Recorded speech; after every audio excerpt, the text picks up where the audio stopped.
Welcome back to We Want Picks. I'm Artem MMA, and in this video I'm going to be predicting every single fight for the very first round of Road to UFC. So you may notice that it's a pretty long video, but that's because I've had to predict 20 different fights across 4 different episodes of the Road to UFC. Now if you don't know what Road to UFC is, it's actually a UFC tournament where for fighters that are not signed to the UFC to get an opportunity to get into the UFC, and it's for fighters from Asia. So what it is, it's an also opportunity for the UFC to sign more fighters from Asia and also get fighters from Asia more experience against much better competition. And then as well as that as well, UFC is trying to develop MMA in Asia, as it is a developing sport over in Asia. So they have actually got a UFC Performance Institute in Shanghai, China, which is actually where this fight card is going to be hosted. That these fights are all going to be hosted in the institute in Shanghai. It is also worth noting as well that there's no UFC on this weekend, so this is kind of a pretty good alternative to get some UFC level fights or some Dana White's Contender Series level fights as well on UFC Fight Pass this weekend. So they're going to be starting at 6 a.m. on Saturday Eastern Time, and then 8 a.m. on Saturday Eastern Time, and then Sunday 6 a.m. Eastern Time, and then 8 a.m. Eastern Time on Sunday as well, because the fights are in China, so they're kind of basing it off that Chinese time zone to try and get more fighters, more fans from Asia kind of into the sport. Now this is actually a very successful tournament. It was very successful last year, which is why they're going to do it again. And to kind of explain what the tournament really is it's going to be an 8-man tournament, but it's spread across 4 different weight classes. So this is the very first round. You'll notice that there's going to be 8 fighters from 4 different weight classes, and they're going to be fighting for an opportunity to get into the UFC. So the winner of this fight, it will go from 8 fighters, and then it will go down to 4 fighters, and then it will go down to 2 fighters in the final. So it goes from like a quarterfinal to a semi-final to a final. And these are the quarterfinals. This is the first round of the tournament. Now you might also notice as well that on top of having 4 tournament style fights, you can see kind of listed by Tapology that they're going to be tournament fights. There's going to be a little bonus fight. You see there's a 5th fight at the bottom of every single card, which is fighters that are not actually going to be competing in the tournament. This is like a Dana White's Contender Series style fight, where it's like a one-off fight. These fighters, if they win, they're not in the tournament. They're not going to kind of go anywhere. But if they do win, there's actually a very good chance that the UFC will sign them. Most notably last year, Zhang Mingyang got a very, very good KO over George Tokos as a massive underdog, and the UFC signed him. He was actually meant to debut in Australia, but things didn't really work out, so he didn't end up making his debut. Also, Josephine Lindgren-Knudsen was on the Road to UFC bonus fights last year. She's now in the Dana White's Contender Series this year.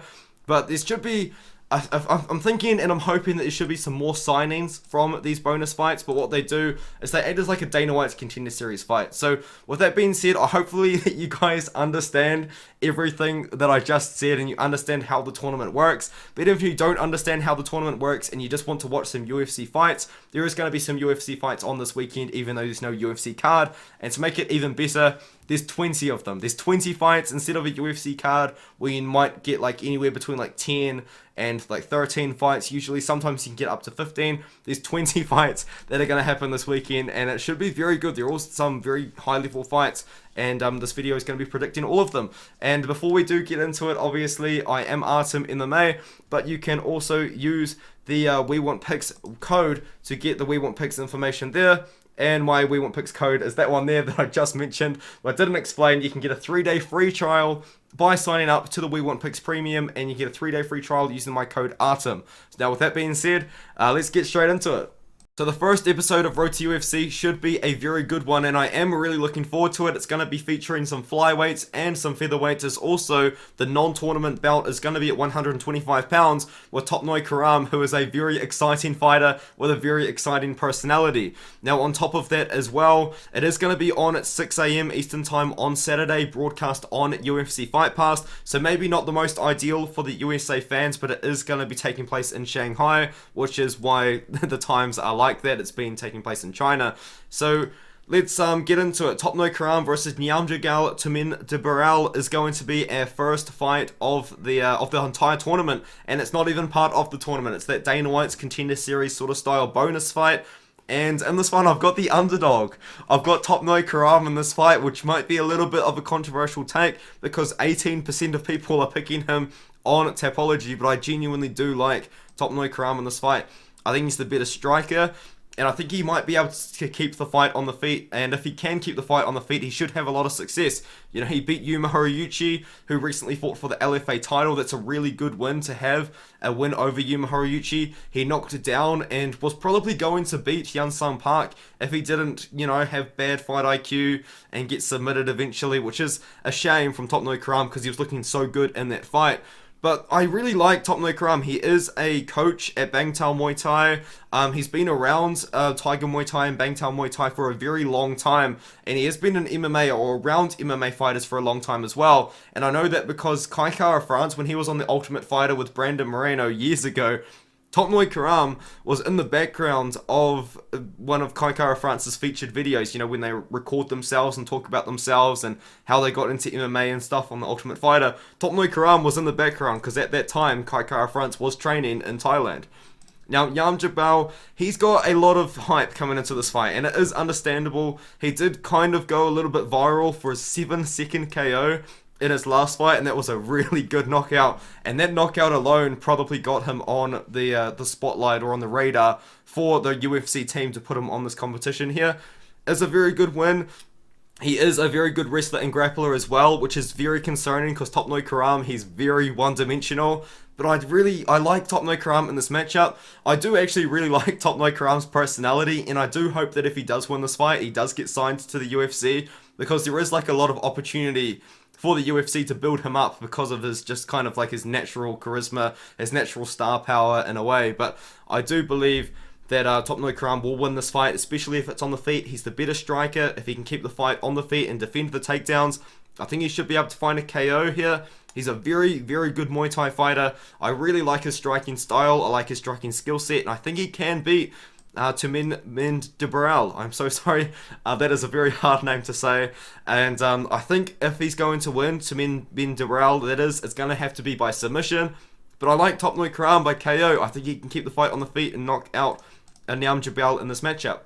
The next one is going to be the first fight that I'm going to be breaking down of the tournament, and that is a flyweight bout between Ray Tsuya and Ronel Siahan.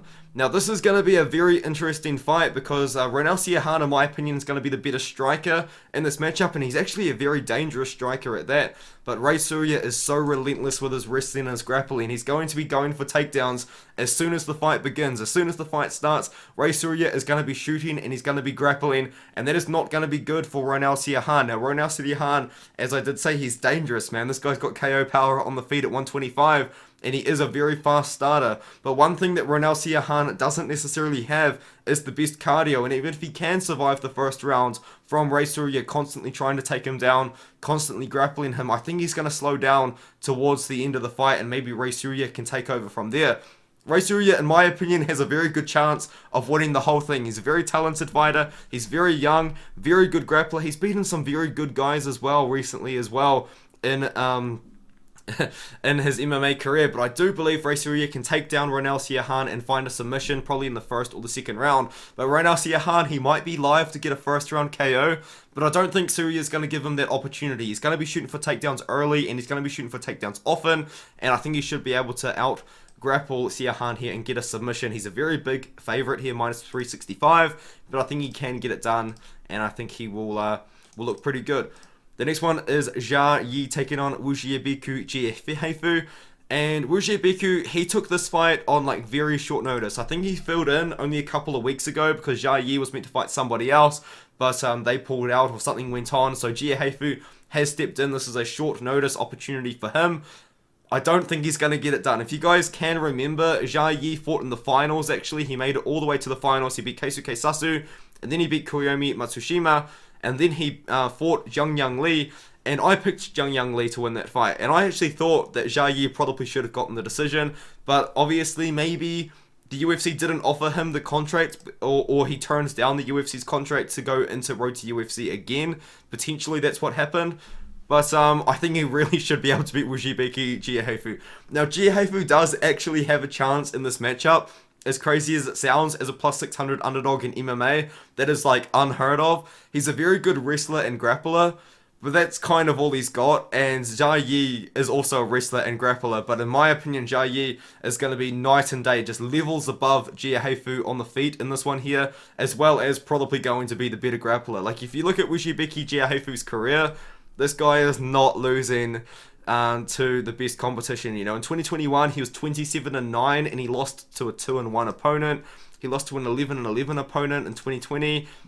It's just a little bit sketchy, you know. I can excuse the 10-1 loss to Kong Liu, who's a very good prospect himself, but man, like, he's just not fighting the best competition. Whereas, like, you could say the same thing about Jia Yi before he got into Road to UFC, but he went on and he really proved himself. You know, he beat Keisuke Sasu, who's in this tournament. He beat Koyomi Matsushima, who had experience fighting at one championship. And now he arguably beat Zhang Yang Li, who's now in the UFC. I think Jia Yi wins this fight. I think Jia Yi wins this fight by submission. I don't think it's going to go all 3 rounds. I definitely can see Ji finding a finish here. And I think it should be maybe like 2nd or 3rd rounds. But Wujibeki, he might look good at the start, but you know, I think I can just see Jia Yi out-grappling him, out-striking him kind of everywhere. He should be better. Mark Climaco taking on Zhang Yang Li. Now, Zhang Yang Li at plus 300 is a very live underdog, and Zhang Yang Li is a very like hyped up prospect from South Korea, but in my opinion, this is just way too much too soon for him, man. Like, Zhang Yang Li, if you look at his career, you know, he hasn't really beaten the best guys, but what he does do is he has exciting fights, man. This guy loves to brawl, he loves to strike, he loves to swing and bang, you know what I mean, on the feet at 125. That's all fun, but Mark Climaco is probably going to try and out-wrestle him, and I think Mark Climaco is going to do that. You know, I think Mark Climaco is going to take down Zhang Yan Li. I don't think Mark Climaco is going to get caught up in a brawl with Zhang Yan Li either, and I think that Mark Climaco can win this one here. It is interesting that Climaco is in the tournament because he was born in the United States, and he does fight out of the United States. But I believe he does have Filipino family, which is why he is in here. But in my opinion, man, I think Mark Climaco is going to probably win the whole thing. It would have made more sense for him to just get signed straight to the UFC or Dana White's Contender Series. But if you look at his recent wins, that win over Cody Davis at LFA is very good. And the win over Miguel Sanson is also very good, and he's a great wrestler and grappler. Zhang Yan Li's going to want to swing and bang. He's going to want to stand. He's going to want to try and knock out Mark Climaco. I don't think Climaco is going to give him the opportunity. I think he's going to take down Zhang Yan Li and potentially maybe even find a finish if he can get him down. But I'm going to go with Climaco decision here just by out-wrestling Zhang Yan Li. If Li's going to win, Tapology knows what's up. It's going to be by KO. But I think Climaco is just going to out-wrestle him and beat him by decision. Keisuke Sasu is taking on Sang-Won Kim.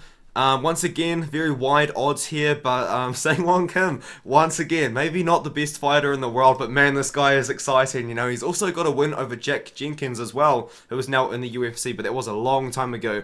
Sang-Won Kim, he has actually got a loss to Shin Haraguchi, who's also in the tournament, but at 155 pounds.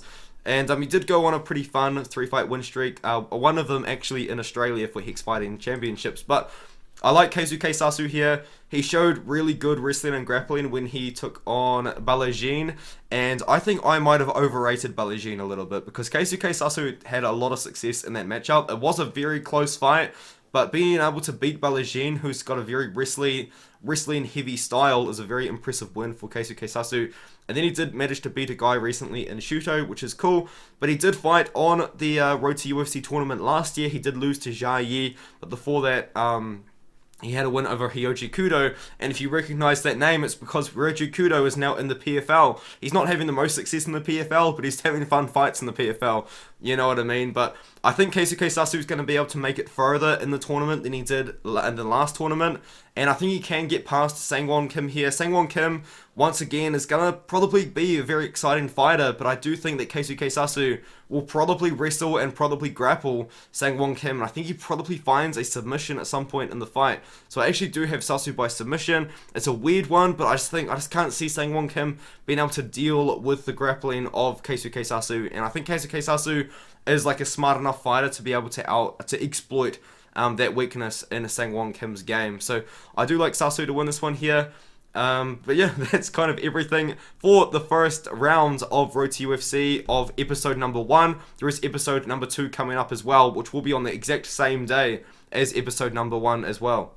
So Road to UFC episode 2 will be taking place straight after the first one, and it will be on at 8 AM Eastern time on Saturday. So you can watch episode number 1 and then episode number 2 just straight up, and it is going to be obviously live streamed on UFC Fight Pass like the first one.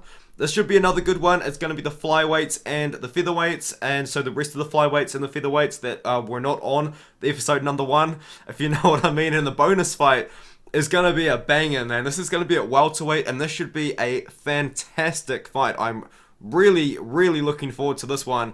Tailaki Niraj, he's a KO artist, man. He's got 8 wins by KO in his career.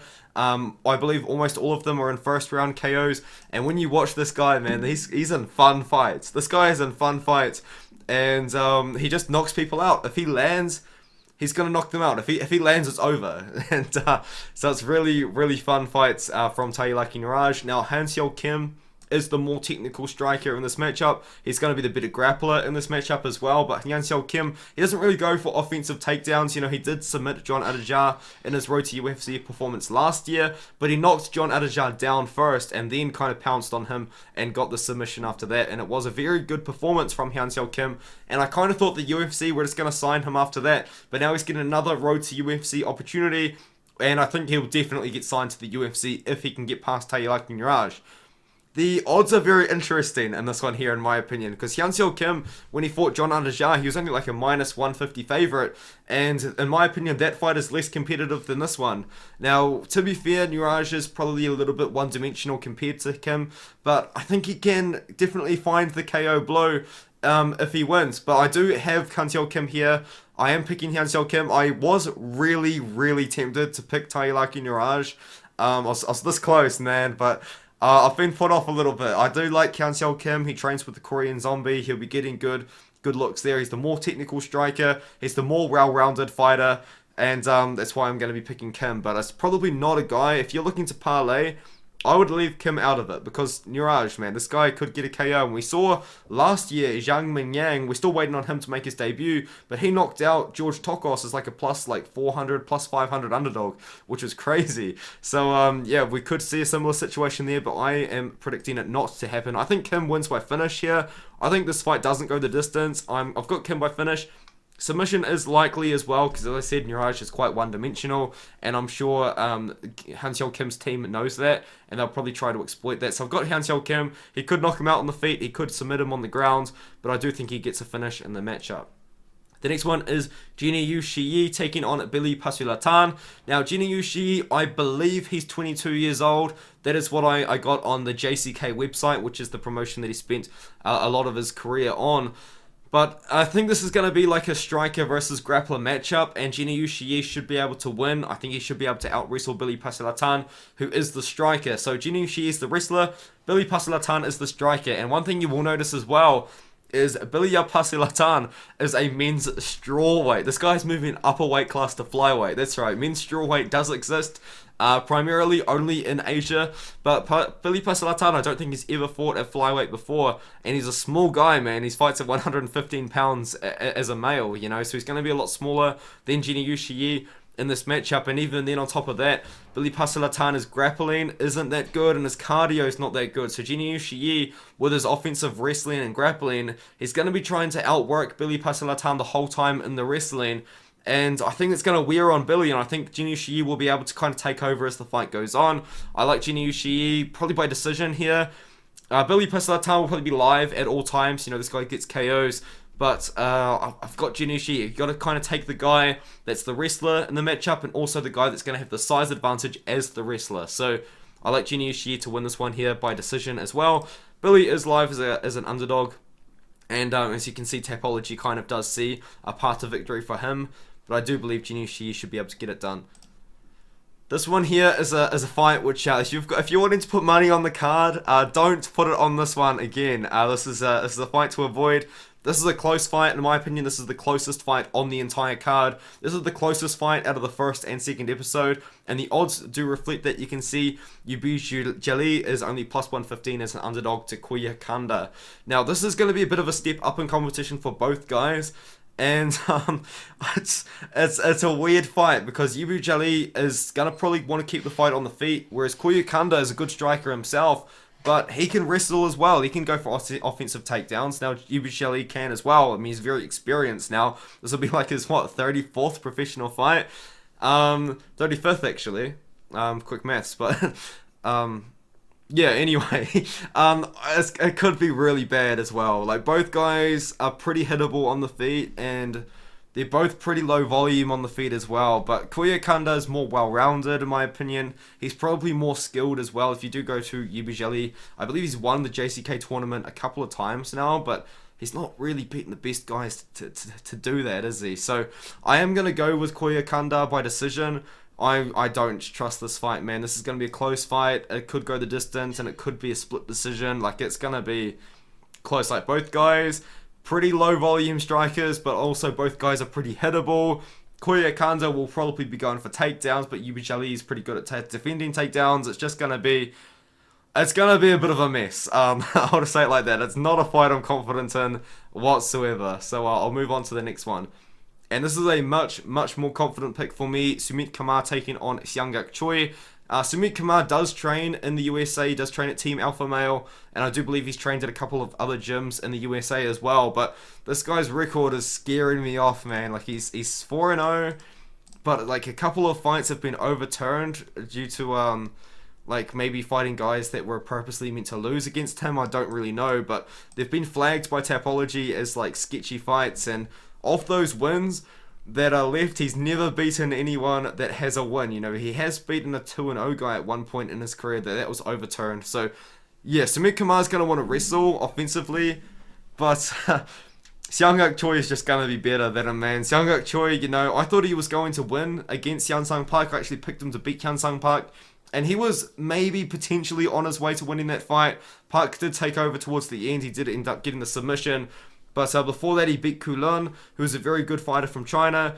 He beat Ramasupandi, and he looked really good in that performance as well. But before that, he'd never really beaten anyone that great. But now that he's got so much experience against good competition, he's kind of in a much better position than when he was last year. Because when he came into his fights last year, he had not fought anyone that great. Kind of like Sumit Kamar. But now he's got a lot more experience against much better fighters. He trains with the Korean Zombie as well. He's a much better striker than Sumit Kamar. And I think he's going to be able to keep the fight on the feet.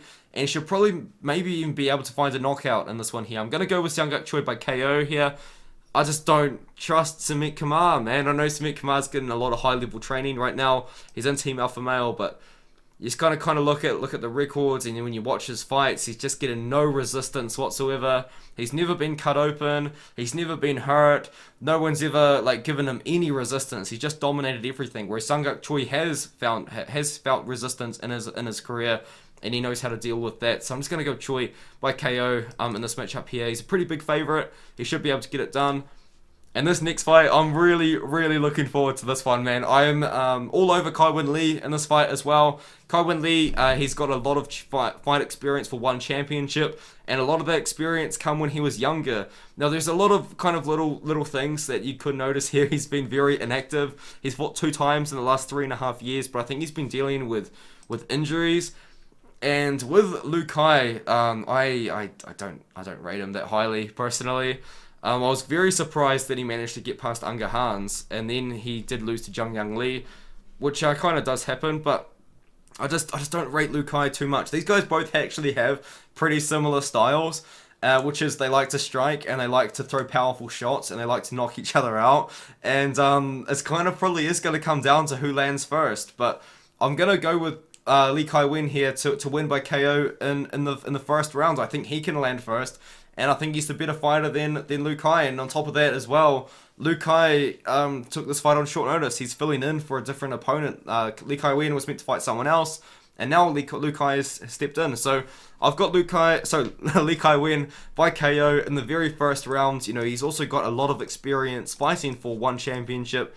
And on top of that as well, he fought a lot of really good guys. And he was actually meant to sign to the UFC if he beat Fabricio de Andrade. He was actually in conversation to sign to the UFC because I think he was unhappy with fighting for one championship, but then he did lose to Fabricio de Andrade, and that kind of put a bit of a spanner in the works, I guess you could say. So I mean, now Lee Kai-wen's got a second opportunity to get it into the UFC. I think he can beat Liu Kai, and I honestly think that Lee Kai-wen can go the whole way. I think he can win the whole thing. So, yeah, give me Lee Kai-wen to win this matchup here.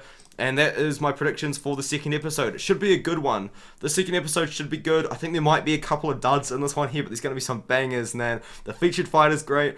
Lee Kai-wen versus Liu Kai is going to be great. Junior Shiyi should be versus Billy Pasalatan should be a very interesting fight, and I'm really looking forward to it. So let me know what you guys think in the comments below.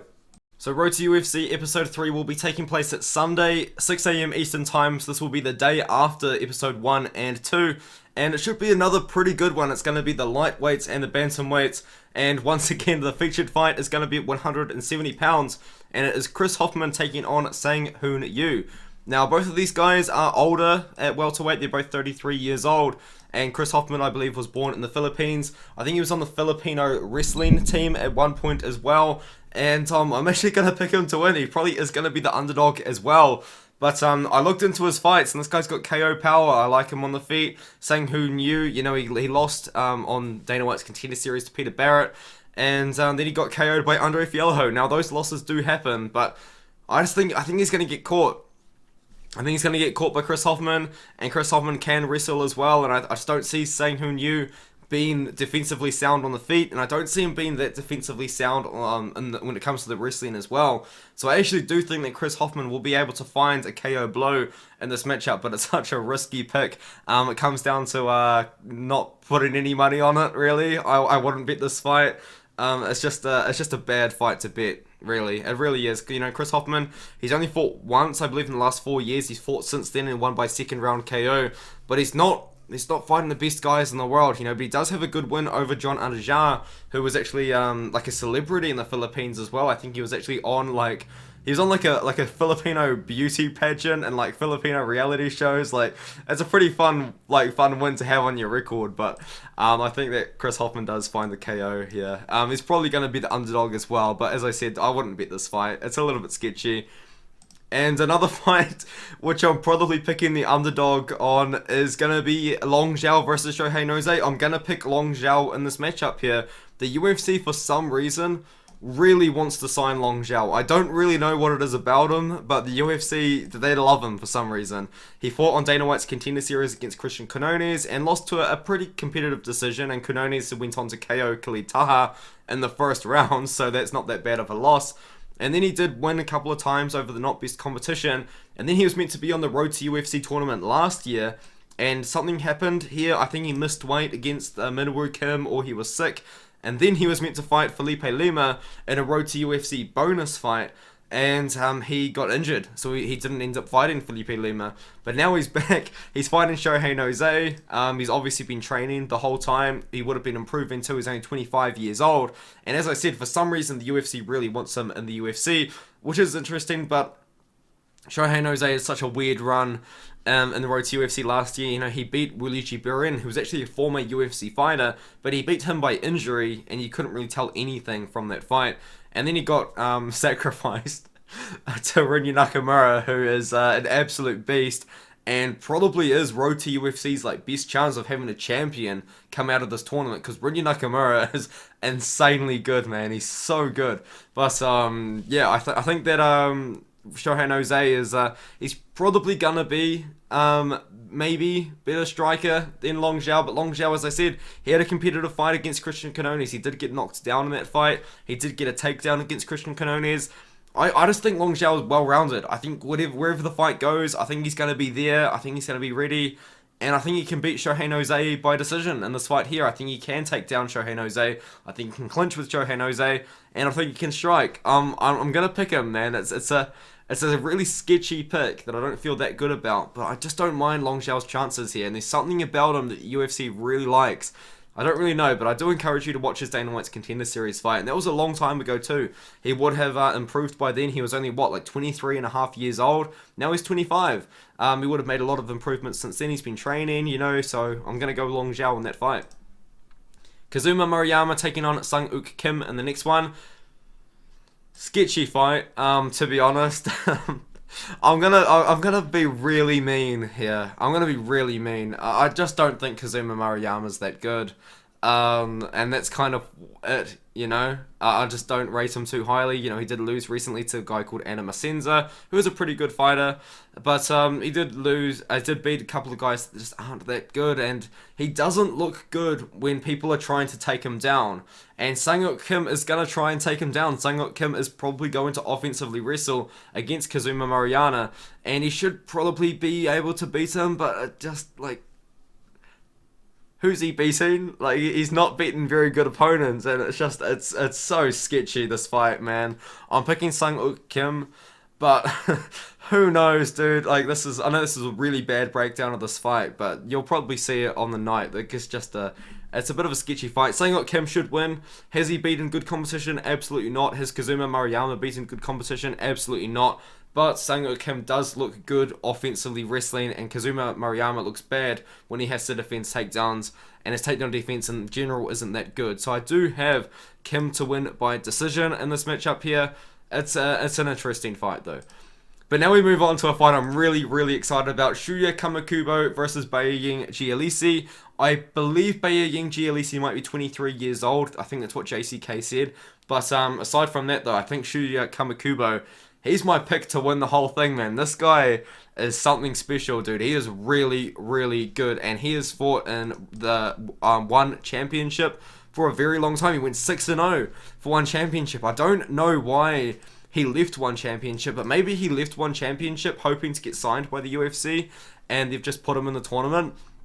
But this guy is good, man, and he's beaten good guys at one, you know. Look at this win streak. Look at all these good guys that he beat, you know. We're talking about 9-3, 14-3, 7-3, 7-2. He beat good guys, and he looks really good doing it, and he's a really good offensive wrestler and grappler. And I think that Bayaying Gialisi is a guy, I'm going to be honest with you guys actually, sorry, I should have brought that up earlier. Bayaying Gialisi is a guy that I could find nothing on.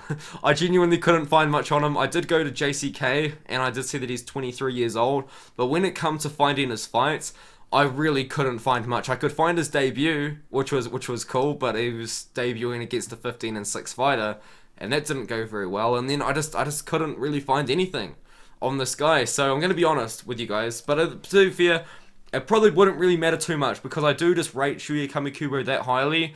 Bayaying Gialisi, from what I saw in his loss, I believe he does seem to be a guy that does like to go for takedowns, but that's not going to work against Shuya Kamikubo, who's going to probably be the better wrestler and grappler, and he's also fought the much better competition. I think Shuya Kamikubo goes through and wins the entire thing. I think he wins by submission in this fight, and submission probably early on, first or second round.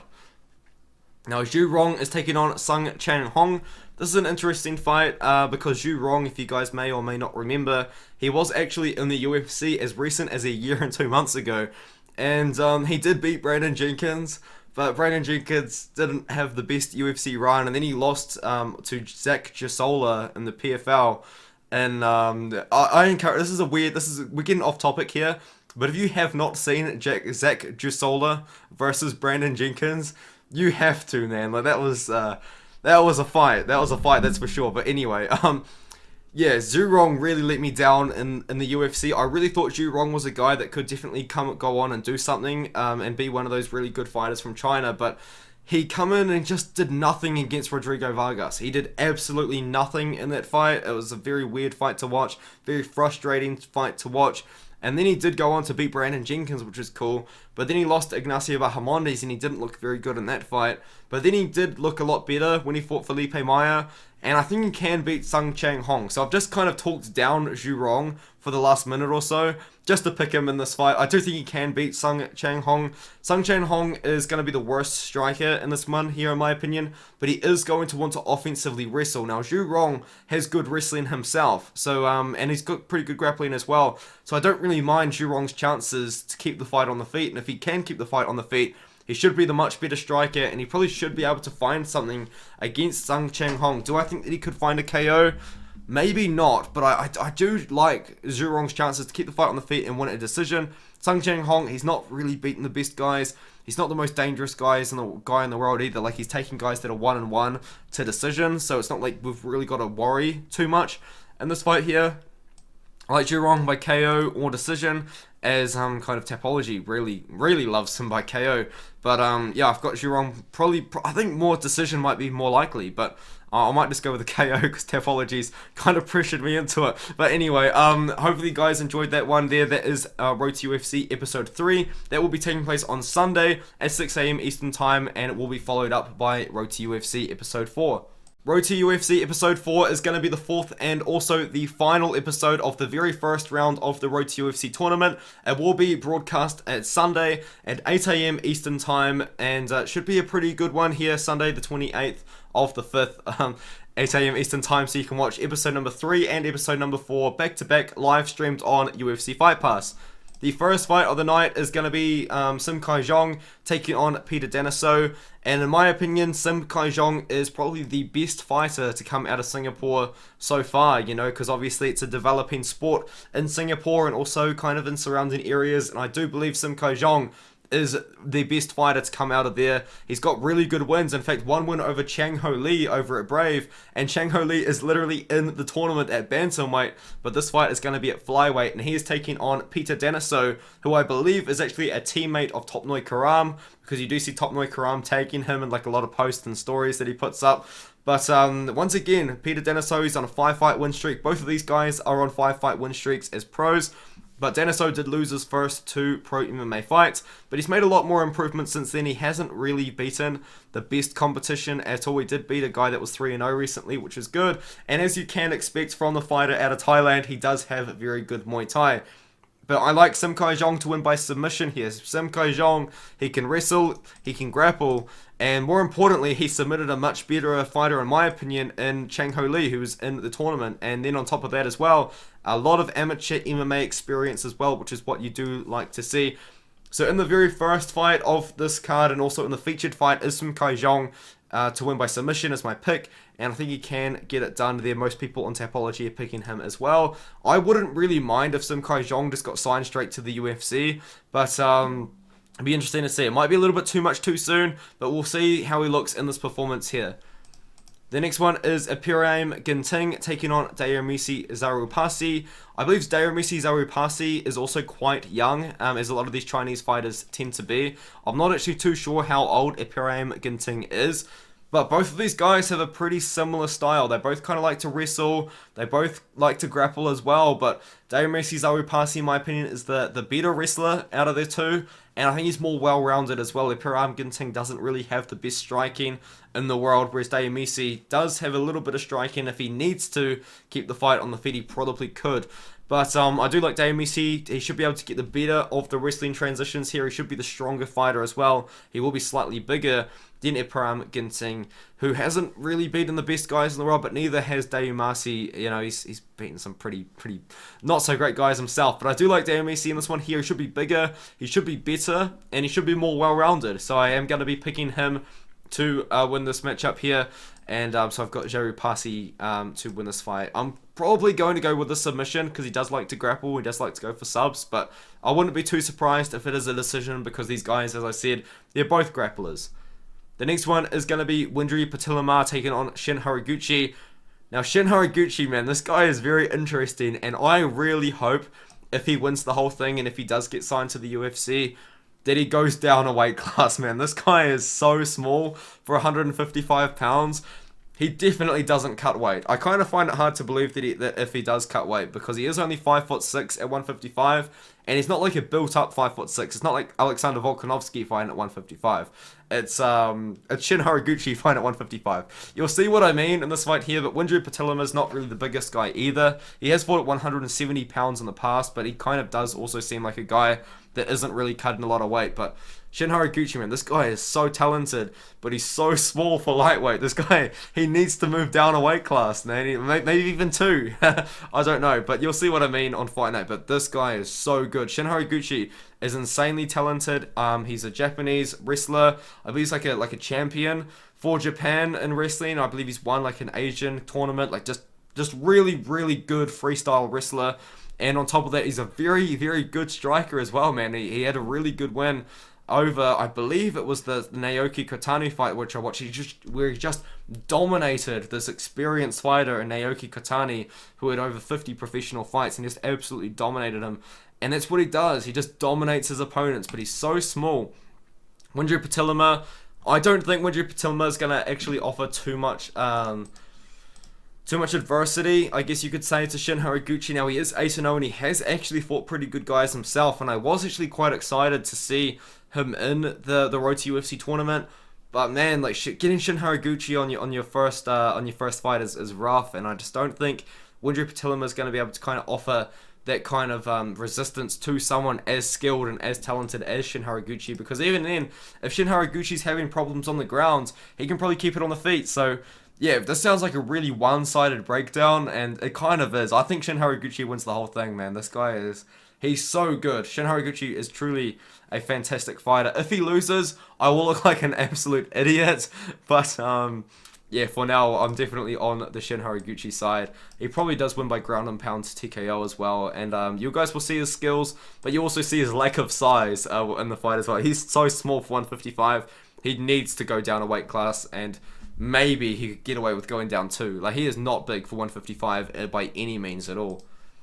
Chang Ho Lee is taking on Rana Rudra Pratap Singh, and this is a pick for sure. I'm picking Chang Ho Lee, but if you look at Rana Rudra Pratap Singh, man, I am really worried about this guy's level of competition. He has not fought anyone that great. You know, his whole career he's spent fighting guys that are 1 and 2 or debuting. You know, he's 10-0. You know, fighting guys that weren't that great. He was 9-0 when he fought a 4 and 3 opponent, 8-0 when he fought a 1-0 opponent, 7-0 when he fought a guy making his debut, and then he lost to a 5-0 opponent over at Brave, which was like the first like decent opponent he had ever fought, and then just went back to fighting a guy that was debuting, and he won that fight. Now, both guys are grapplers. Rana Rudra Pratap Singh, he does like to grapple. He can pull guard if he has to. He's pretty dangerous off his back. He doesn't have the best takedown defense. In fact, I'd say he's probably got absolutely none, because he doesn't mind being on his back. He is a good grappler. But Chang Ho Lee's also a good wrestler and grappler as well. But what Chang Ho Lee has, which Rana Rudra Pratap Singh does not, is striking. Rana Rudra is not a good striker by any means at all, and Chang Ho Lee is pretty good at striking, and he's going to be much better at striking. So I think that Chang Ho Lee should win this one here. He should win by finish as well. I would be surprised if he couldn't get a finish in this matchup. So I've got Lee. I mean, just Singh, it's just a fade on that level of competition, man. That level of competition is really, really concerning. And now we move on. Wonbin Ki taking on Bahati Bati Balati. I'm picking Wonbin Ki. Do I feel good about it? Absolutely not. I feel really, really bad about it. Wonbin Ki, he was kind of exposed by Jacob's favorite fighter, or one of them anyway, Jika Saragi. Jika Saragi just knocked out Wonbin Ki. And that KO win for Jika Saragi was actually a big reason why a lot of people picked Jika Saragi to beat Anshul Jabli. Now, I picked Anshul Jabli to beat Jika Saragi in the finals. I do apologize, Jacob, for that one, but yeah, dude, Wonbin Ki, he's chinny, and that was exposed by Jika Saragi. You know, only took one shot, and he was out. But he absolutely dominated this guy called Jinasuke Kashimura. But Jinasuke Kashimura took that fight on like 3 days' notice, man. And in that fight, Wonbin Ki had to defend a lot of takedowns and a lot of grappling, but he managed to do it, and he managed to get the KO. And then before that, he's just kind of not fighting that good opponents. But Rayun Ok is good. But yeah, he's just not fighting good guys, is he? But the thing about Wonbin Ki is this guy is so big for lightweight. This guy is absolutely massive for lightweight. And, you know, Bati Balati as well, you know, he recently fought. He moved actually to the USA, I believe, to try and get the attention of the UFC. So he did kind of fight a bunch of guys. Then he come out of nowhere and fought Haris Talanzik in the LFA. He lost there, and then he got gifted. He got gifted a decision against Ryan Leininger. That was a pretty bad one there. This is just a weird fight to pick, but when it comes down to it, Bati Balati, like, he throws a lot of kicks, but he's low volume, you know, and Wonbin Ki is massive for the division. He's powerful for the division. He's probably going to want to keep the fight on the feet, and if he needs to defend takedowns, he probably can, because he is so big for the division and his takedown defense is very good. So I think that he can keep the fight on the feet. I think he can actually get a KO in this matchup. I think he knocks out Bati Batu Balati, and only 23% of people are picking him on Tapology, which is interesting. But I am on Wonbin Ki. As I said, I don't feel that good about it, but I do believe he can get a KO in this matchup here, and he is a very, very exciting fighter to watch.